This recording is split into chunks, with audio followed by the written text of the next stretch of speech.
alunos, então continuaremos agora com o nosso quarto vídeo da nossa aula de introdução ao estudo do direito do dia 24 de março. Como eu falei para vocês, nós continuaríamos a explicar as outras subteorias que trazem como justificativa você dividir o direito em dois grandes ramos, do direito público e do direito privado. Lembrando, dois ramos, público e privado, por isso que são os dualistas, tudo bem? Falamos no vídeo anterior sobre a teoria dos interesses em jogo. E agora a gente vai falar sobre a teoria do fim, que é muito próxima dessa teoria, mas tem aí uma certa diferença. Essa teoria foi levantada principalmente por Savigny e por Stoll. E o que eles falam? Está aí no caderno de vocês, ou no roteiro de vocês, melhor dizendo. Teoria do fim.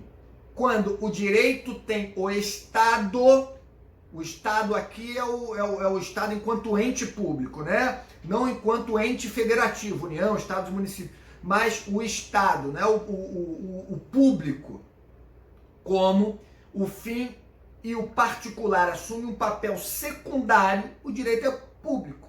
Obviamente, quando esse ramo jurídico do direito penal, do direito civil, tiver como interesse o particular, interesse primordial, o fim primordial como sendo o particular e o objetivo público, na verdade, estiver ali assumindo um papel secundário, então você tem o direito como sendo privado. Se a finalidade daquele ramo do direito for tutelar o que é público, você tem aí esse objetivo do direito como sendo público. Direito penal, o objetivo dele é a tutela do que é público, né? A paz social, aquela organização de modo a estipular normas que venham reduzir por políticas criminais a incidência de determinado crime ou de outro naquela sociedade. Então você tem como fim aí o Estado.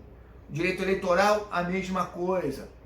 O direito civil já, a finalidade, o fim dele, o objetivo dele é trazer ali regras para o particular. O público está num papel secundário em relação ao direito civil. Então, obviamente, nós teríamos o direito civil como fazendo parte do ramo do direito privado. Mas a melhor teoria desses substancialistas, ou seja, majoritariamente é entendido que a melhor teoria que explica essa divisão entre direito público e direito privado é a subteoria dos interesses em jogo, que eu falei no vídeo passado, no terceiro vídeo, né?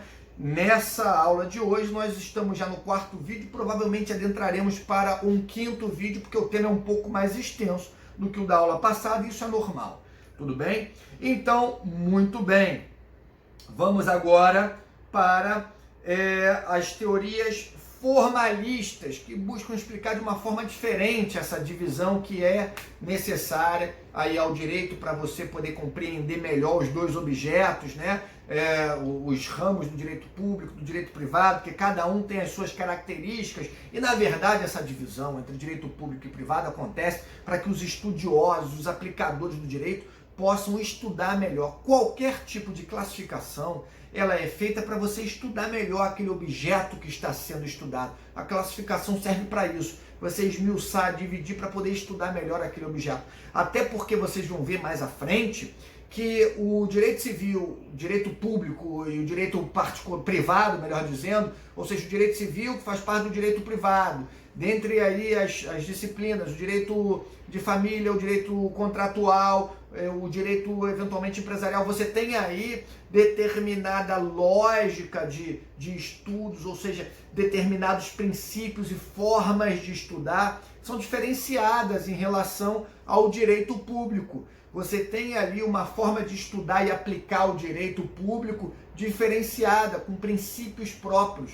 Aqui não é que a gente está dando os primeiros passos para vocês começarem a entender melhor o que é essa divisão de direito público e privado e qual é o objetivo dessa divisão, para vocês entenderem, pelo menos nesse primeiro passo. Mais à frente a gente vai ver que é um pouquinho mais complexa a questão, é para poder estudar melhor. Porque cada âmbito do direito, seja público ou seja privado, tem suas regras de aplicação, de interpretação, de um estudo realmente que é focado ali especificamente para o direito privado e para o direito público, tudo bem? É para poder estudar melhor, resumidamente, para isso que a gente faz essa divisão.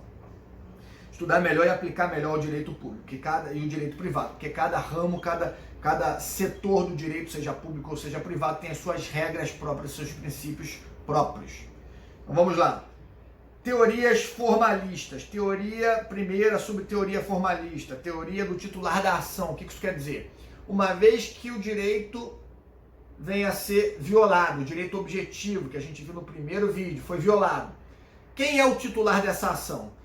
Quem é que vai poder falar, olha, eu tenho direito subjetivo de me ver reparado nesse prejuízo? É o particular, o titular da ação que eu digo aqui no primeiro período, vocês podem até identificar a ação enquanto processo, mas a ação não é a mesma coisa que processo, não é a mesma coisa que jurisdição. Mas para resumir e mastigar, pelo menos nesse primeiro passo para vocês, quem é que vai ingressar com a ação? Quem é que vai mover um processo contra o causador daquele dano? É o particular, o titular dessa ação. Quem é que vai mover esse processo para se ver reparado desse seu direito que foi violado é um particular. Então, se o titular da ação, o dono dessa ação é um particular, você tem aí o direito sendo objeto de um estudo ou de uma análise referente ao direito privado. Agora, uma vez violado o direito, vamos pegar o exemplo do direito penal. Quem é que ingressa com a demanda, via de regra, numa ação penal pública? Tem a ação penal privada, tem a ação penal pública condicionada à representação. Aqui a gente não vai esmiuçar tanto, o que vocês vão ver só no semestre que vem. Mas, via de regra, a ação penal é pública. Quem é que vai mover essa ação? Quem é que vai ingressar com uma ação judicial e mover o processo contra o causador do dano? É o particular? Não é o particular, é o Ministério Público, no exemplo do direito penal. Então, se alguém vem lá e viola uma regra de direito penal, subtraindo alguma coisa de uma outra pessoa, mediante violência ou grave ameaça, ou não, mas pegar esse exemplo aí do roubo, mediante violência ou grave ameaça, foi violado um direito, e quem é que é o titular dessa ação? É o Estado? Se é o Estado, esse ramo do direito penal, nesse meu exemplo do roubo, vai fazer parte do direito público. E, dando continuidade nas subteorias que buscam explicar o dualismo, ou seja, essa divisão aí entre o direito, entre direito público e privado, nós temos a teoria da relação jurídica. E aí é muito interessante, porque há duas espécies de relação jurídica. Aqui a gente analisa a primeira espécie, de coordenação. Então, os defensores dessa teoria falam o seguinte, olha, se há uma relação de coordenação, ou seja, se aquela disciplina do direito, aquele ramo do direito, vem ali a dirimir questões sobre pessoas ou interesses que estão em pé de igualdade, há uma relação de coordenação. Vamos pegar aqui um exemplo. No direito civil, contratos. Você tem ali, em regra, as partes que estão, tirando o direito consumidor, que é um pouco diferente, mas no direito civil em geral, compra e venda, alocação, doação, empréstimo, você tem ali partes que estão em pé de igualdade. Para poder essas partes dirimirem ali sobre os seus interesses, não tem nenhuma em posição superior à outra. Você tem as partes em relação ali de coordenação. Há uma relação jurídica de coordenação, porque ambos estão em pé de igualdade. Vendedor e comprador, via de regra, você tem ali como ambos escolherem ali as projeções dos efeitos dos seus negócios jurídicos, dos contratos ali realizados. Um outro exemplo, no direito de família, você tem para poder escolher o regime patrimonial que vem a reger o casamento, marido e mulher, também ali em pé de igualdade, ou marido e marido, esposa e esposa, enfim, em pé de igualdade. Não há ali uma relação de subordinação, há uma relação de coordenação. Então, sempre que se observar aí, no âmbito do direito, uma disciplina, uma determinada matéria, um determinado ramo do direito, em que há uma relação de coordenação entre os sujeitos que são ali tutelados por aquele direito, aquele ramo do direito faz parte do direito privado, porque ambos estariam em pé de igualdade. Agora, essa mesma teoria, essa subteoria da natureza da relação jurídica, que busca explicar o dualismo segundo a natureza da relação jurídica, Se você estiver presente naquele ramo do direito que está sendo estudado, né, que está sendo analisado para saber se ele vai ser enquadrado no ramo do direito público ou do direito privado, se você estiver diante de uma relação de subordinação, onde o interesse público, o interesse do Estado é superior e o interesse do particular está subordinado àquele interesse superior, aí você tem uma disciplina que se insere no âmbito do direito público. Aí não há uma relação de coordenação, não há nessa segunda situação. Há uma relação de subordinação. Então, se há uma relação de subordinação, aquele âmbito do direito se enquadraria na esfera do direito público, tudo bem? Então, relação de coordenação, aquele ramo do direito civil em geral, você vai enquadrar no âmbito do direito privado. Agora, se há uma relação de subordinação com o interesse superior, que é o interesse do Estado naquela relação jurídica, você tem aquela disciplina sendo enquadrada no ramo do direito público. Bem simples também essa teoria, tá? E agora, como eu falei para vocês bem no início dessa explicação sobre a divisão entre o direito público e o direito privado, há uma terceira teoria. Aí é minoritária essa terceira teoria, é a teoria trialista. E nessa teoria trialista, o que eles sustentam? Eles sustentam que determinadas disciplinas ou determinados ramos do direito têm tanto as características do direito público quanto as características do direito privado. Ou seja, você tem tanto uma relação de coordenação quanto uma relação de subordinação. Ao mesmo tempo, naquele mesmo ramo do direito, você tem interesses públicos e interesses privados. Então não daria para você enquadrar alguns ramos do direito, algumas disciplinas só como sendo do âmbito público ou só como sendo do âmbito privado, porque elas se misturam, quase que se igualam os interesses em jogo, levando em consideração aí a teoria mais adequada, na minha opinião, que leva em consideração os interesses em jogo para você classificar um determinado ramo do direito como sendo do público ou do privado. Então, essa teoria trialista fala, olha, por exemplo, direito do trabalho, você tem interesse privado, óbvio que tem um interesse privado, você vai ali negociar o salário entre empregado e empregador, você vai negociar a jornada de trabalho, você vai negociar as pausas necessárias ali ao descanso do trabalhador, férias, se vai vender uma parte das férias, se não vai vender. Tem ali uma relação de coordenação e ao mesmo tempo você tem uma relação de subordinação, porque é de interesse público você não ter ali uma jornada de trabalho que venha submeter aquele trabalhador a uma situação análoga à de uma escravidão. Né? Você tem o salário mínimo, obviamente tem também limites em relação às férias, o 13º, ele é obrigatório, será que você pode dirimir questões que são mínimas para aquele ramo do direito? Ou não? Ou você não pode dirimir aquele núcleo essencial por conta do interesse público, ele vai ser ali subordinado ao interesse público, né? O que as partes ajustaram ali. Será que seria subordinado ao interesse maior, que é o interesse público? Sim, uma parcela do direito do trabalho, por exemplo, é intangível, uma parcela de direitos inerentes ao básico que o trabalhador tem direito. Agora, uma outra parcela não, você pode negociar, está em pé de igualdade. Só que é bem equilibrado esse balanceamento entre o interesse público e o interesse privado. Então, para essa teoria trialista, que também é chamada teoria do direito social ou teoria mista, para esses defensores que entendem aí que além do direito público e direito privado deveria ter um terceiro gênero, que é do direito misto, você tem um grupo, tem uma parcela de determinadas disciplinas ou de ramos do direito que não se enquadram exclusivamente no direito privado nem no direito público, e por isso deveria ter essa criação de um terceiro gênero, que é do direito misto ou social. E aí está bem explicado para vocês aí no item C